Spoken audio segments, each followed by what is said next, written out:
আমরা আবহাওয়া অধিদপ্তরের বরাত দিয়ে জানতে পেরেছি যে সম্প্রতি আমাদের মাঝে ঘূর্ণিঝড় রিমাল আসছে, অর্থাৎ উপকূলীয় অঞ্চলে রিমাল আঘাত করবে। যদি ঘূর্ণিঝড় আমাদের মাঝে এসেই পড়ে তাহলে আমাদের করণীয় কি? ধন্যবাদ আপনাকে। প্রথমত, একজন মুসলিম তিনি জাগতিক সকল ঝড়, সকল বিপদ আপদ, আসন্ন বিপদ আপদ থেকে বাঁচার জন্য নিজে সতর্ক থাকবেন, অন্যদেরকে সতর্ক রাখবেন।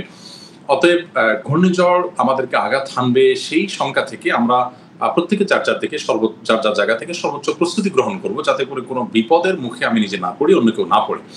এর পাশাপাশি ঘূর্ণিঝড় এসে পড়লে আমরা সেটির ক্ষয়ক্ষতি থেকে রক্ষার জন্য নবী সাল্লাল্লাহু আলাইহি ওয়াসাল্লাম সেখানেও কয়েকটি দোয়া পাঠ করতে পারি। তার প্রথম দোয়া হলো যে আল্লাহুম্মা হাওয়ালাইনা ওয়ালা আলাইনা। আল্লাহ, বৃষ্টি বাদল বা ঝড় যেটা হয় সেটা যেখানে হলে আমাদের ক্ষতি হবে না, বরং উপকার হবে। আমাদের বনাঞ্চলে সেখানে আপনি বৃষ্টি দেন, অথবা ক্ষেত খামারে আপনি বৃষ্টি দেন।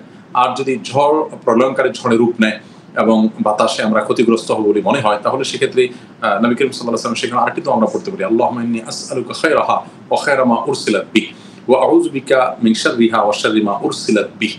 যার অর্থ হলো, হে আল্লাহ, আপনার কাছে আমরা চাই এই বৃষ্টির যে কল্যাণ, এই বাতাসের যে কল্যাণ আছে সেটি। কারণ বাতাসের যে বাতাস আমাদের কল্যাণ বয়ে আনে, সেরকম বাতাস, সেরকম সুশীতল বাতাস আমরা চাই।